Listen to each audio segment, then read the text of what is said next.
Good morning, welcome back. So this morning we're heading back up the long Slidale Valley up to Sadgill again. I know we did it in the last video, but I did mention I do come up to this area quite often. I mean, today for instance I'm working a night shift tonight, so I start work at 8 o'clock, and generally what I try and do is I'll try and get out super early in the morning, go and do something, and then get home around about 1 o'clock and have a nice long run snooze before work. Doesn't always work out like that, of course. More often than not, I'm up for the whole day doing stuff, and I go to work without a nap. And I usually die between 2 and 4 o'clock. That's the graveyard hour, and you're just absolutely dying. I'm just going to go through what we're doing this morning. And then we're just going to go and do it. So like I mentioned, heading back up to Sadgill. It takes me around about 25 minutes to get up there, so it's nice and close to the house. I'm not faffing around and driving for ages after a run to get home, and especially like today because I've got work this evening, I don't want to be spending too much time driving. So we're just bombing it up the back here. And on the last run we went up to Harrop Pike and then over to the Mosedale Bothy. I did say we were going to go up to Pillar, we never did.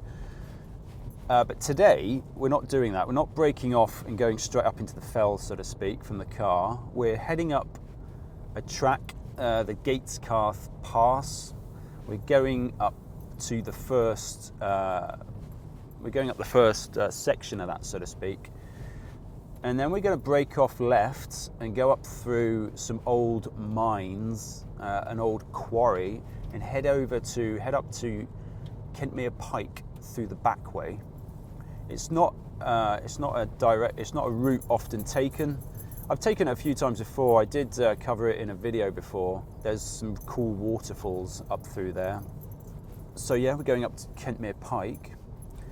Then we're doing a clockwise route, so to speak, from Kentmere Pike down to Nanfield Pass and then up to High Street.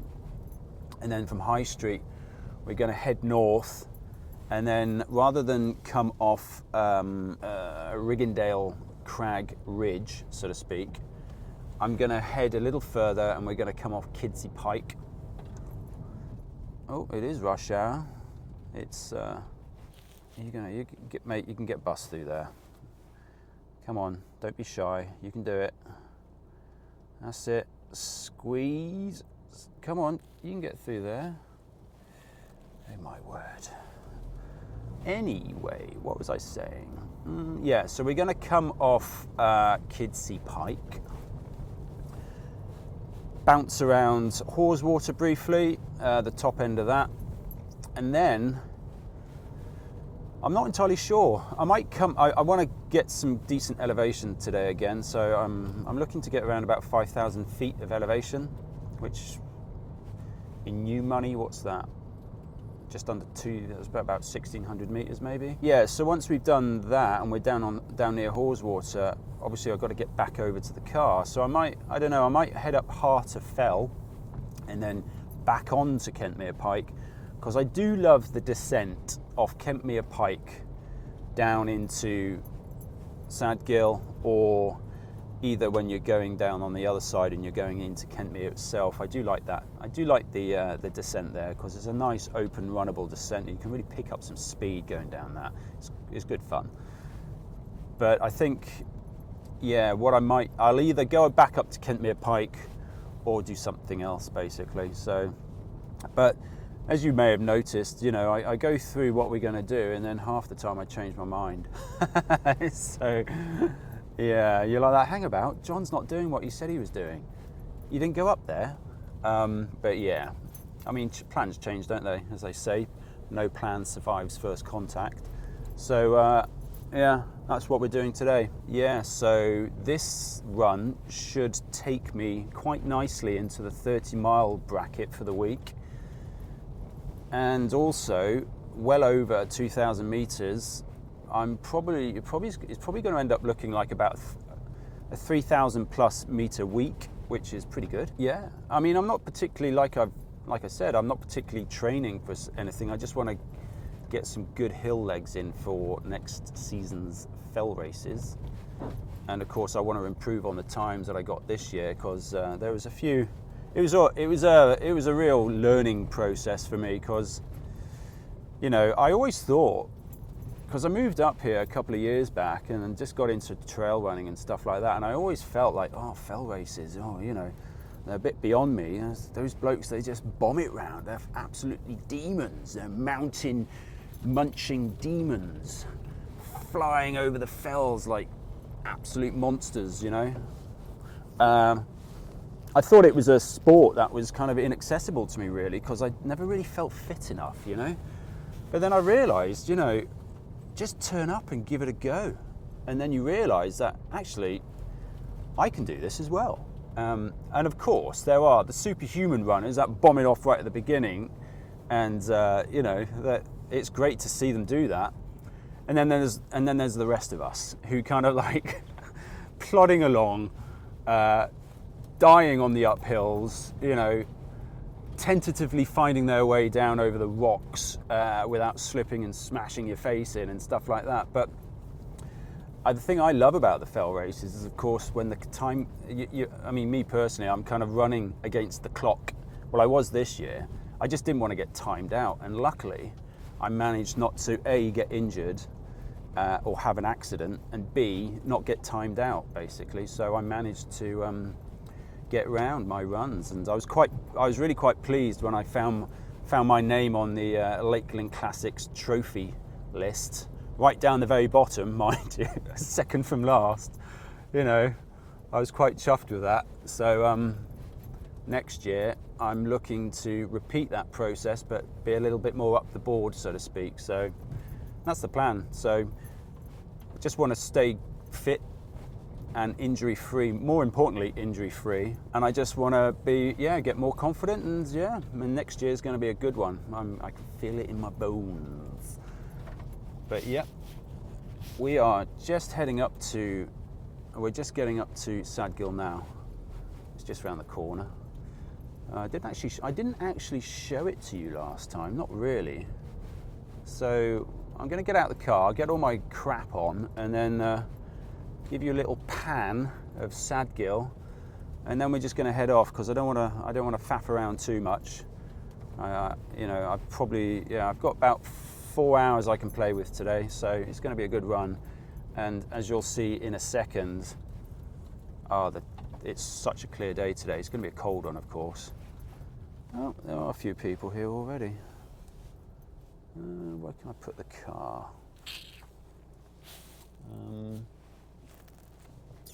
Let's stick it up the top here.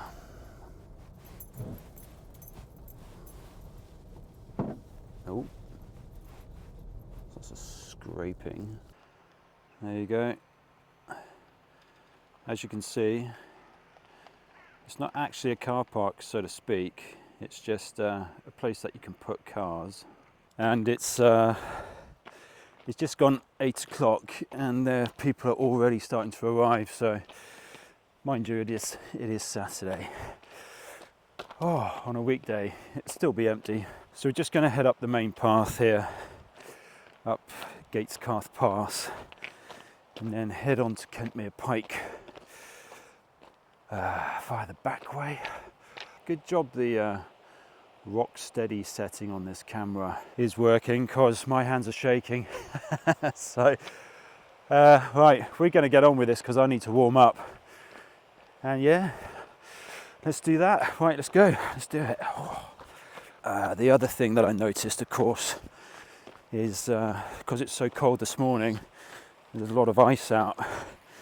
Hopefully the groundwater, the problem you find is when the groundwater freezes, you've got all this ice hidden under the grass, and it's an absolute recipe for slipping. But hopefully it won't be too bad, because I haven't brought my spikes. Oh my word! Oh, it's so cold, so cold.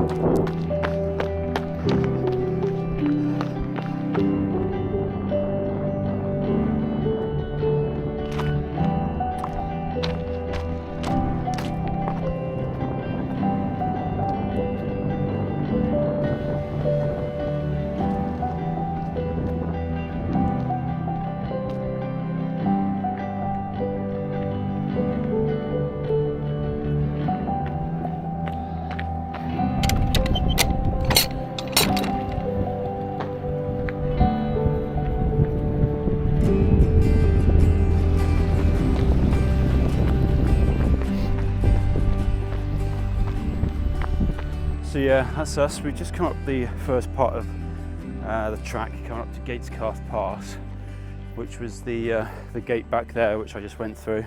You can head off up over to the pass, which just goes up there. On the right hand side there is Brandtree, where we were last week. You can't obviously see the summit. And then if you bear off to the right here, that col or saddle, that's between Brandtree and the high ground on the right there. You pop over that, and then the Mosedale Bothy is just down on the other side there. So yeah, it's chilly. It's taken me the best part of 2 miles and 300 meters of elevation to warm up. So there's quite a lot of ice underfoot. Now we're heading into the grassy bits, so it should be interesting. I'm going to try and keep my feet as dry as possible, but I might get lucky actually, because the ground's frozen solid. I might just bounce over anything that would have been wet if it wasn't quite so cold. However, when your feet do get wet and it is this cold, they can be blocks of ice. When the snow, when it really starts to get cold in earnest, I do actually use waterproof socks. It's a toss-up, isn't it? There's a proper full-on debate, what's better, Gore-Tex shoes or Gore-Tex socks. I've used both, and they both have their pros and cons. The thing I found with socks, of course, is they take up a lot of space in your shoes. So for instance, shoes like this, my IROC 3s, they've got quite a lot of space in the toe because they're quite long and narrow. So you can squeeze a waterproof sock in there. You do get some waterproof socks which are low profile and, they're quite good. But yeah, 6 of one, half a dozen the other. Just trial and error. I didn't really use waterproof socks last winter. Will I use them this season? I don't know.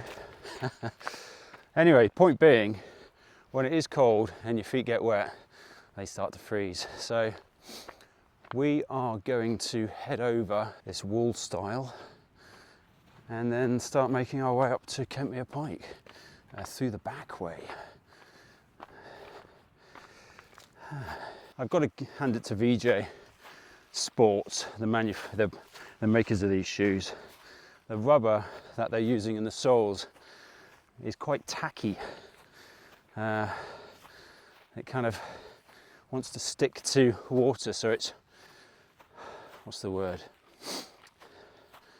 Hydrophile, is that right? Am I getting that right? Who knows? But it's like anything, they like to say it's like the grippiest grip in existence, but when it gets wet, it's only grippy up to a certain point. So yeah, heading up through the back way here, there's some pretty cool waterfalls. One in particular, which I'll show you when we get there. But yeah, this is it's a nice way to get up to Kentmere Pike. It's a bit different.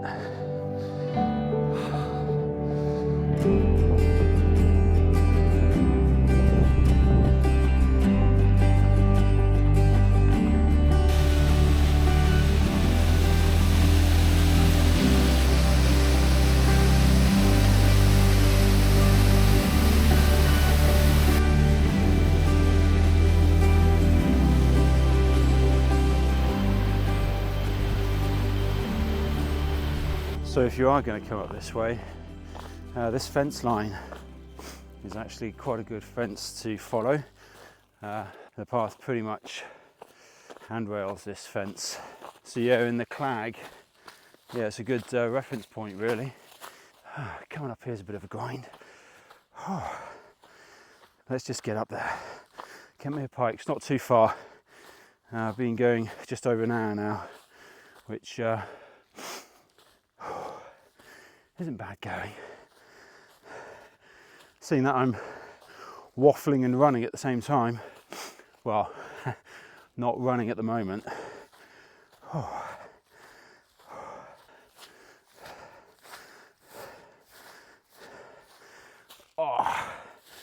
Yep, it was only a question of time before my feet got wet. They just got wet. I feel like I'm part of the hiker's meme at the moment, when you forget to turn the audio off on your camera.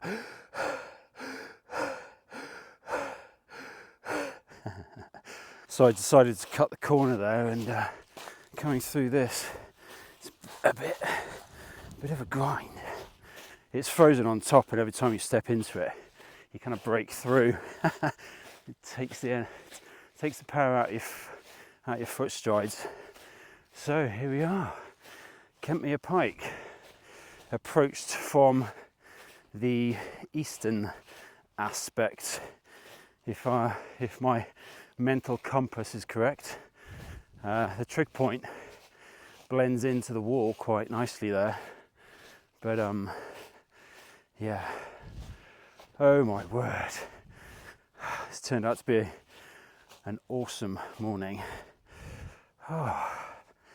Let's just, right, yeah, so you can see there's like a very thin layer of ice on there, but I'm finding that, yeah, you might not be able to hear it, but my shoes are sticking to it. So, oh my word, yeah, it's a little bit of a chilly wind up here. So once I've just taken this panoramic, I'll tell you where we're going first. So if you follow the wall, you can see the path up onto the summit. Harter Fell is just to the right there. I might head up to the Harter Fell, I'm not sure yet, or I might take the race line and head down to Nanbeal Pass. Where are we? So High Street is just up there, straight ahead. You can't see the cairn. Just to the right, to the left there, you can see the large prominent, let's just go here, cairn that sits on top of, I forget the name of it now, Thornthwaite, I think it's Thornthwaite, yeah, that's a big cairn. And just these summits here is, you've got Froswick, which is there on the right, straight ahead you've got Il Bell, and then just there on the left is Yoke. Yeah, that's the Kentmere Horseshoe in all its glory. So yeah, if you just take my shadow, at 11 o'clock position for my shadow is the path. We're just going to head up there. So let's do that. Hopefully I won't slip. Yeah, the ground's nice and hard. Yeah, but in spots not so hard. Yeah, I'm pleased with these shoes. I've only had them a couple of months now, and I've only worn them a handful of times. It's embarrassing how many shoes I actually own. Well, you can never have enough running shoes as a runner, can you? Right, stop waffling, John. Let's get on with this run. I mean, I need to get back, ideally, for 1 o'clock. I pushed that time back a tiny bit. Originally it was 12, but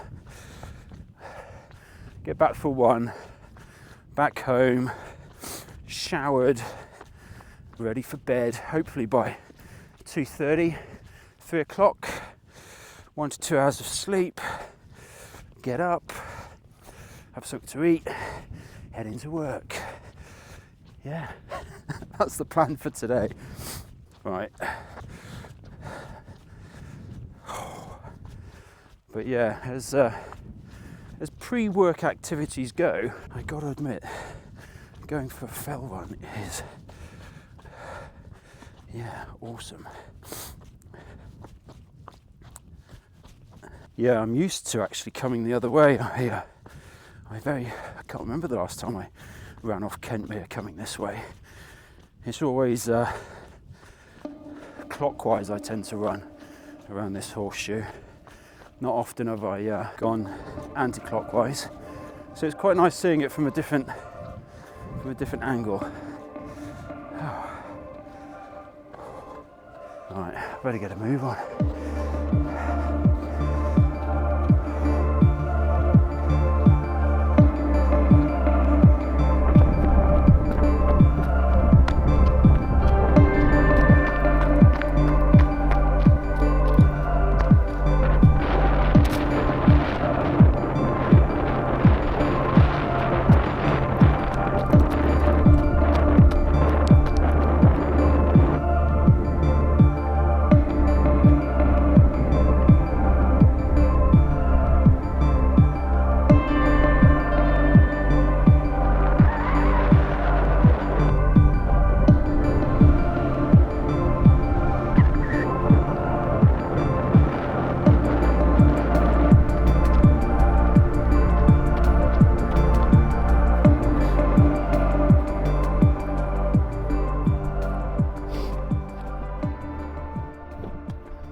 See the trig point, High Street.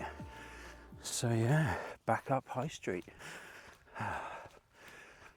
Oh, what a day. Days don't get much better than this. Oh, awesome. So as you saw there, we just blew, I didn't bother with Harterfell. I took the race line down to Nanbield Pass, blew straight past Nanbield Pass and headed up here. I decided to go up and over Mardale Ilbel, which I don't often do if I'm honest. I take the race line from here, from the trig point here. If you're, look at that. A couple of paragliders over there. Oh, 3 of them, wow. Yeah, I generally take the race line down to Nanbield Pass and not bother with Mardale Ilbel. But I decided to go over it today, just because I just don't generally do that. So, ooh, let's have a look. Should we have a little session of pointing out some classic Lake District summits? Right, what can I see from here?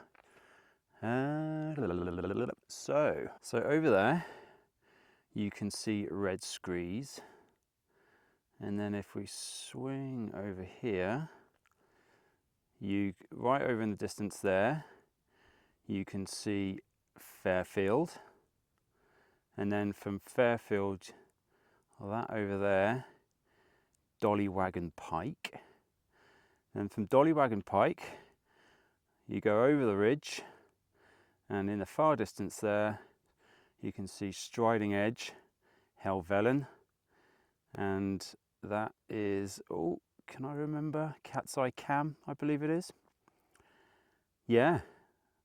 Enough of that. So what are we going to do? I think I will actually go for Kidsey Pike. It's going to be, so what are we now? So you can see there, 6 miles or 6.3 miles.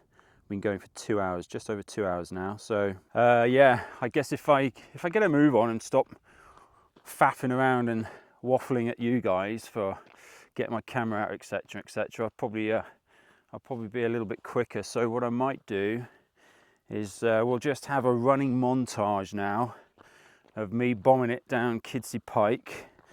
We'll get round to Haweswater, and then we'll get round to where the track comes off Gatescarth Pass. I'll come up Gatescarth Pass probably, either that or go via Smallwater, back up to Nanbield Pass. Yeah.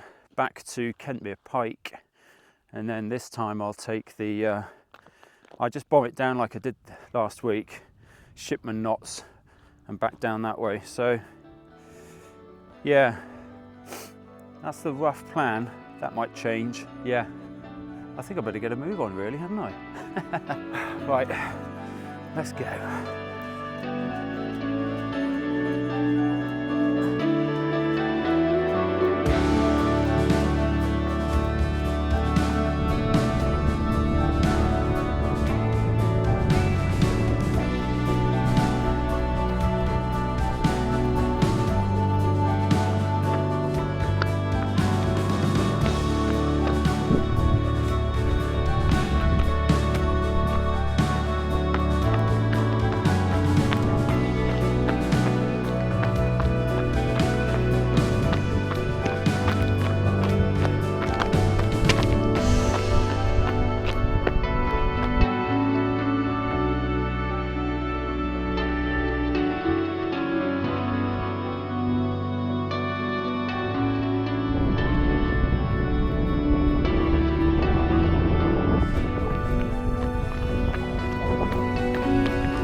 Oh, here we go. We're back at the head of Haweswater, at the bridge I was at last week when I was chatting to you. That's quite the stretch. So that stretch took me about an hour. Obviously to you lot, the passage of time's quite quicker. But yeah, so I got up to Pike, as you saw. I was coming off I stuck to the main track for a while, but then I thought my knee was starting to play up on the hard surface of the tracks. So I broke off and took my own line down into valley, come down that really steep grassy bit, which you probably wouldn't, watching this, don't really appreciate the steepness of it, but it was steep. Weirdly, it was a lot easier on my knee. Yeah, come down in the valley, popped round the headland, that headland there, just pop round there. This is the very top end of Haweswater. Just over here, which I'll show you, you'll see all the cars parked up. There you go, look at all those cars. I mean, it is a Saturday, and it is a stunning day, so you can, it's busy today. And the time according to Sunto, which you probably can't just see, up at the very top there, 11:23. So my original plan of getting back to the car and back home by 1/2 o'clock is fast going out the window, because I'm not entirely sure what I want to do now. Part of me wants to go back up to Kentmere Pike and take the line off there, because I really enjoy coming down there. And it's a great descent. I mean, once you've made the ascent downhill, you're just bombing it down. So I'm not sure yet, but what I will do, initially I was going to head up there. So just down in the dip, which you can't see, is Blee Water. Last week we went up Riggindale Crag, which is just around the headland there.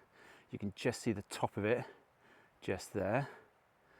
But I wanted to take that ridge directly in front of us, that lumpy ridge line there, goes up to, I think if you take it, it takes you up to Mardale, Ilbel, give or take, around about there. I was going to take that line up there and then drop down into Nanbield and take the race line up to Kentmere Pike, but I think what I might do instead is I'll head up Nanbield Pass, or head up to Nanbield Pass via the main track, and when I get up there I'll either decide I'll go up to Heart of Fell and Kentmere that way, or if time's getting on and I think I've had enough, I'll just bomb it down the track that we came up, just bomb it all the way back down the track into Sadgill. I reckon, with the time being 3 hours and 14 minutes, I don't know, I reckon if I go up to Kentmere Pike, I can get back to the car in under 5 hours. Yeah, that'll be cheeky. Cheeky day, morning out on the fells. So I'll get home at about 1 o'clock, or finish at 1 o'clock, get home about 2. Yeah, let's see what we do. Right. Oh yeah, you'll find this amusing. So I made another batch of nut bitty last night. Got the formula a little wrong. Tastes like I've scraped out the insides of a tramp's underpants. Not that I'd know, of course, he says, but yeah, I'm still eating it though. The nut bitty, that is, not the tramp's underpants. Yeah, it's doing the job. I'm not hungry. I feel like I've got quite a bit of energy actually. The great thing, of course, is that, I mean, I think I added up how many calories each of those packets is. 100, oh, so it's focused on there. Each of these packets is 150 mils. When I was adding up the calories, I think it came to the best part of 500 odd calories in each packet. I thought, brilliant. With on top of loads of maple syrup. I think I put a little too much olive oil in last night, and then I mixed it with some water, and it's giving it this really weird consistency. And I think a bit, too much maple syrup. So, but it's, it's a work in progress, and I'll keep at it and see if I can find the right. Maybe I should start measuring things out and just instead of just guessing it. But nutrition on the hills is massively important. I mean, I used to just come out with 1 or 2 gels and a couple of jelly babies, but I'd also carry a sandwich. But when it gets this chilly, I don't particularly want to stop. So just want to keep on the move, and I'm not going at race speed, so I'm not losing the use of my stomach because I'm running so fast. So having a more heavy snack like peanut butter, I can digest that, and it suits me better as well. So anyway, I'm going to stop rambling. Let's get up this pass, or let's get up this track. Gatescath Pass is up the top here. Let's get going. Let's have one last look at that before we get down to the business of getting up this hill now. Cool, right, let's do it.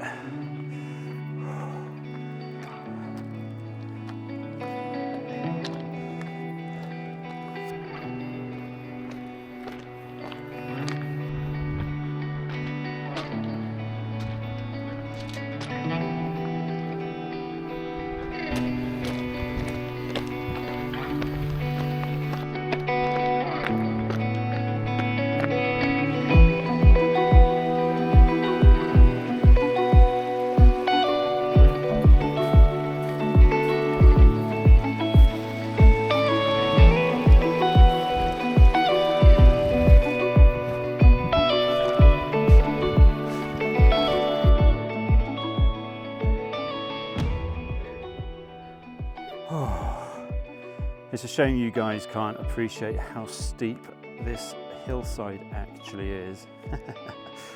But I was heading up the path that you can see down there, and I looked up to my right and I saw a pretty good line going up a gully, which I thought, you know what, I'm going to go check that out. So I broke off from off the track and headed up the gully. Now on the map it's Harter. On the map, well, I'll show you there on the OS map, Harter Gully. Just to the right of that, actually, is another. Well, is this line basically? There's a stream. Like, I thought this was Harter Gully, to be honest with you, but when I double checked on the map just now, I'm just to the right of it. But there's a stream going down there, and it makes for a pretty good line to cut out or cut the dog leg that you'd have to take if you went up to Gatescath Pass there and then made your way up to Harter Fell. I mean, the burn is real. So it's just eased off now since I got my camera out to talk to you lot. But so I mean, how much time have I actually saved? Who knows? But it really is working out my legs. I'm absolutely trashing my legs on this one. So we'll just get up here, and then there's another little bit of a push to get up to Harter Fell. So as you've noticed, I decided to come up to Harter Fell. It's a good example of how the plan changes quite often when I'm out.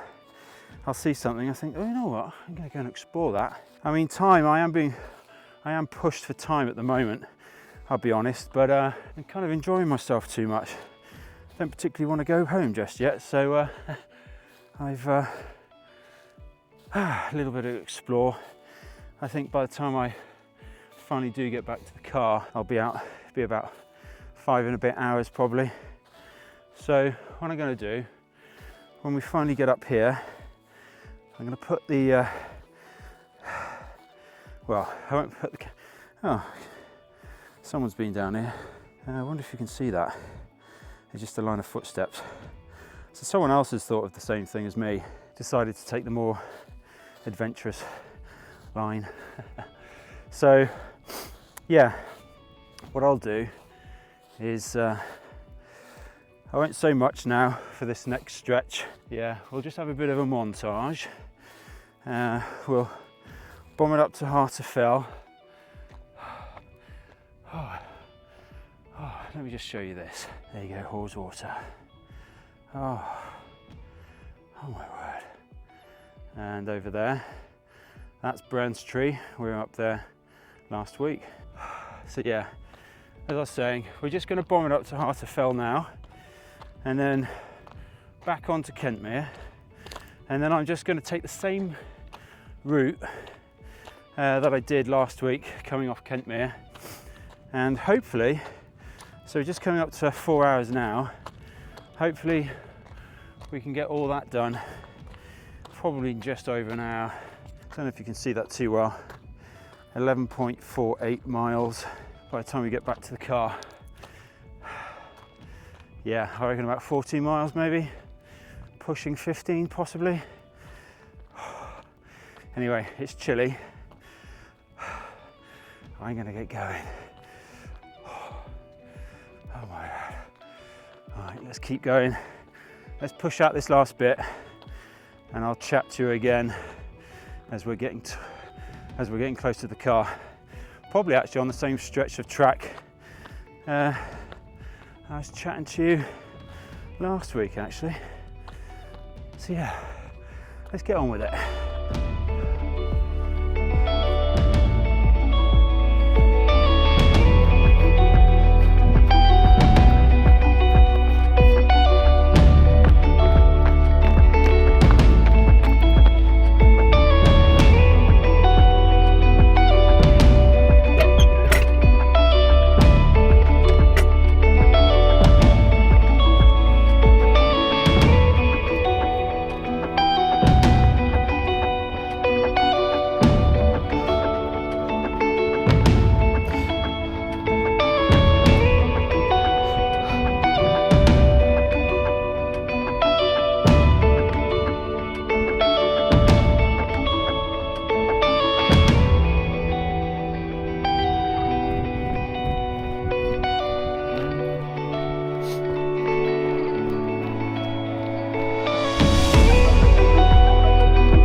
So here we are.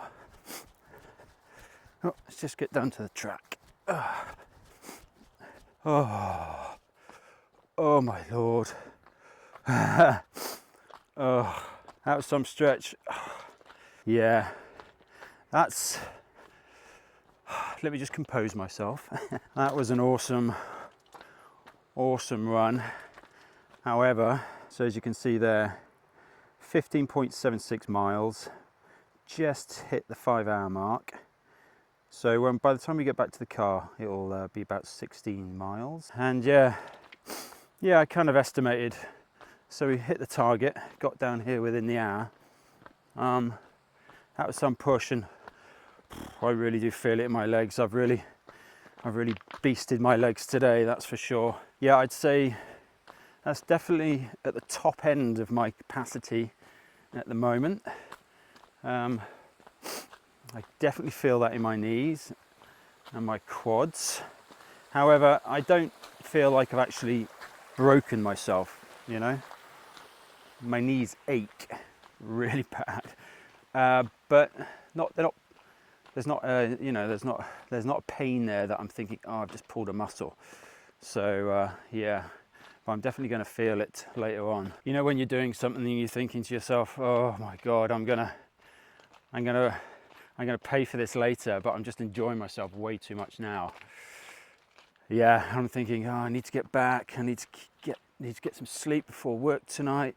Yada yada yada. But I'm really enjoying this run, so I just tack on a little bit here, and I'm thinking, future John can deal with all the problems that it's going to cause later on down the line. So yeah, future John is hopefully going to have had a decent little sleep when we get home now. So what time is it now? It's 1:15.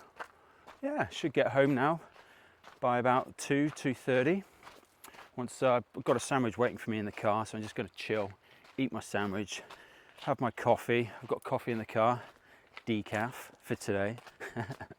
Hopefully I'm going to get at least 2 hours sleep, but you know, sod's law, I'll get in bed, bing, I'll be wide awake, and I'll be like, ugh. So yeah, future John will suffer the consequences of present John's enjoyment. Yeah, anyway, all right then, well, yeah, that was it. That was another training run. And as you can see, this is the track that I was chatting to you on before, on the last running video. Now, I've just done, 2 days ago, I think it was, I was in the gym. I was filming a video of a typical gym circuit. Well, actually not typical, because I was just kind of like making it up as I go. But so that video will have come out before this one. So yeah, the last running video, we were on this track, or I was on this track. Yeah, chatting to you. So yeah, that's the run for today. 16-mile run, 5 and a bit hours. And I would say the elevation on that was probably going to be over 1,000 feet. So that's what, 1,800 meters maybe. I'll pop it up on the screen here, and that's the exact in meters, of course. But cool. All right. Well, I hope you enjoyed that. And yeah, until the next video, whether it's a run or something else. Yeah, I'll see you then. Cheers.